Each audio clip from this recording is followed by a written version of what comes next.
Howdy, folks. Welcome back to my YouTube channel. I am your host, the Mighty Bjorn, and today I have for you a new Outer Worlds character build by me. Now, today's video is actually going to be kind of a 2-for-1 special, so bear with me, folks. This video will go a little long as I'm trying to get both builds out. Now, generally, there's some areas they will be the same, but in the area of perks, they are actually universally different. Anyway, folks, let's begin with the Bounty Hunter, based on fictional characters such as Jubal Early from Firefly and Boba Fett from Star Wars. So let's dive in here, and we'll begin with the background I have written up as just kind of the flesh out the character. The Bounty Hunter is known to be cold, calm, and effective at his art. The Bounty Hunter is renowned for being unyielding at whatever job he accepts. By the time the government approached the bounty hunter, he was already very successful at what he does. The government offered the bounty hunter a private contractor job for the crew and families of the Hope. The amount of bits offered to the bounty hunter was so high that he could not pass up the job, and he thought to himself, with this job, I could retire. The frontier could also be a new avenue of work for him as well. He would board the Hope UDL-002 and later would be placed in cryostasis. About 70 years later, the bounty hunter would be released from cryostasis by Dr. Phineas Wells, finding out that the Hope had been lost in space. The bounty hunter would square his shoulders and begin making his way through Halcyon with his determination that made him renowned in the Soul Sector. So there you go. Very nice, short background there of the bounty hunter. So let's discuss the bounty hunter's traits and other features. The bounty hunter has a code of honor. Well, it's his own version of a code of honor. He will not kill an innocent. And once he accepts a job, he will see it through to the end. His word is his bond. Socially, he will persuade for information or even for better pay for a contract. He will intimidate a target he is after or anyone that gets in his way. The bounty hunter is not above lying. When it comes to companions, the bounty hunter values Illy for her combat ability and her skills as sawbones. The bounty hunter also values Nokia for her skills as a big game hunter, and she seems to understand him the best because of her background doing contractor work. The bounty hunter does not trust Sam and will not activate Sam at all. As a feature, I would recommend the flaw Robophobia if you get that as an option. That's just kind of something I want to throw in as to be different. But anyway, let's move on and talk about the skills of the bounty hunter. Now, this is going to be both for both builds.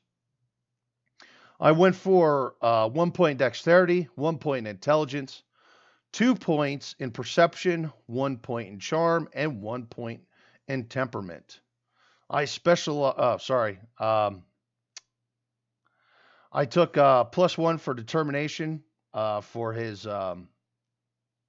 aptitude. For skills, I specialized in ranged and stealth. You could probably change these if you want to do the bounty hunter as more of a melee build. You could drop ranged and go melee. Instead of stealth, you could go with dialogue, things of that nature. Generally speaking, though, I went for a ranged build, focusing more towards Jubal Early or Boba Fett himself, focusing on ranged weapons. Now, to go over the skills here, the skills I would recommend, or I focused on for my build, was long guns, intimidate, sneak, and lockpicks. For skills that I felt were secondary, I went with handguns. So I went with 2 different combat capabilities here: persuade, lie, and then finally medical, as this is more of a run and gun, kick in the door, smash in heads kind of build. You know, it's going to be about brute. It's going to be about the brute force, the shock and awe, things of that nature. Now, I leaned more towards Boba Fett for my build, so I went with long guns. If you want to lean more towards Jubal early, you would actually go with handguns for your build. You could also go with heavy weapons, but per se, I really wouldn't recommend heavy weapons, as I feel that the long guns and the handguns would actually have the ADS time and things of that nature that the bounty hunter would favor, and they're not extremely heavy weapons. But there's nothing wrong with using heavy weapons if you want to go with that avenue. Um, all right, so let's go over the perks. Now, this is for the bounty hunter build that I did, which was more of a team-based bounty hunter. So we're actually going to go back and forth here a little bit. Give you a moment to screenshot this, and you can follow along as I bring up some clip here of some gameplay of the bounty hunter build that I did. Now, for tier 1 recommended, I would recommend toughness, which increases your base hit points by 50%. Resilient, which increases your base armor by 5. And precision, companion critical chance increased by 15%. This build was more of a build to run with a team versus running solo. And then perks I would suggest is high maintenance, armor and weapon durability loss slowed by 25%, and pack mule. Carrying capability is increased by 50 kg. Nice feature to carry more loot. Okay, for tier 2, I would recommend run and gun. Movement penalty to accuracy is reduced by 65%. This goes back to this was kind of a build I did to more or less kick in doors, bash in faces. It's a lot of running and gunning. This perk is going to be required. I also took tag team, chance to reset companion ability when using another companion's ability increased by 25%. And then I took rolling thunder, companion ability cooldown for each of your kills decreased by 20%. Finally, for suggested, although you could probably also say these are recommended, I took scanner.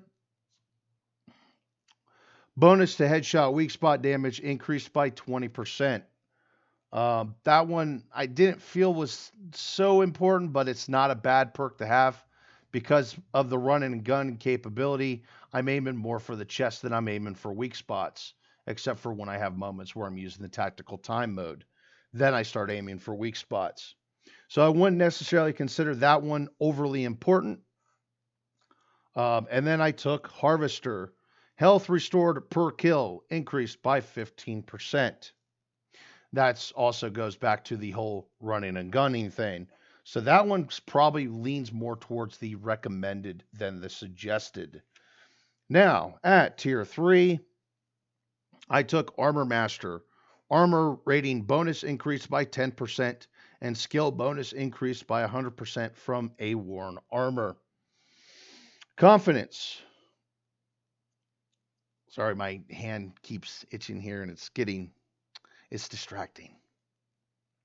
Confidence. Your next attack after killing an enemy is a guaranteed critical hit. So this goes for the faster kill times, which is going to be important for the whole running and gunning thing. And penetrating shot. Ranged attacks inflict -1 armor rating for 10 seconds and can stack up to 10 times. So that's doing more damage, allowing for quicker kill times.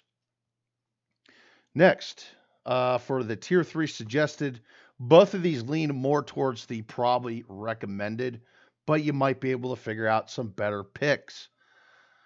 Steady hand, ranged weapon sway, and movement penalty to accuracy decreased by 100% after killing an enemy. So that'll make it damn near, sharpshooter at that rate. And then revenge, damage increased by 20% when affected by harmful combat effects. Okay, so that's the bounty hunter build. Now, that's for a more of a team-based bounty hunter. Bear with me here. And this is your bonus build, ladies and gentlemen. This is more of a solo bounty hunter build. So generally, a lot of things stay exactly the same when it comes to the skills. I really want to change anything, except for I did put a couple skill points in leadership, so that way I could get my special attacks from my companions. That's something you won't have to do here. You can put those skill points in medicine, stealth, or one of your combat skills, or even your role playing skills. Um, but the perk tree here changes completely, and this build is more influenced by Boba Fett himself. So, all right, let's go back to some game footage here, and we will talk a bit about this build. Now, for recommended tier 1, I went with toughness, which increases your hit points by 50%. Resilient, base armor rating increased by 5. High maintenance. Now remember, previously high maintenance was a suggested. This one I'm recommending because you're going to be firing more shots and taking more hits. But your armor weapon durability loss is slowed by 25%. Pack mule, once again, because you're alone, you're going to have to carry more weight by yourself. So this moved up to being a recommended. Carrying capability is increased by 50 kg. And for suggested, I would take a few bits more. Additional ammo stock on vendors increased by 100%. Additional consumable and general stock on vendors increased by 100%. So you're going to have to wheel and deal more because obviously you're going to be blasting through more ammunition and medical supplies.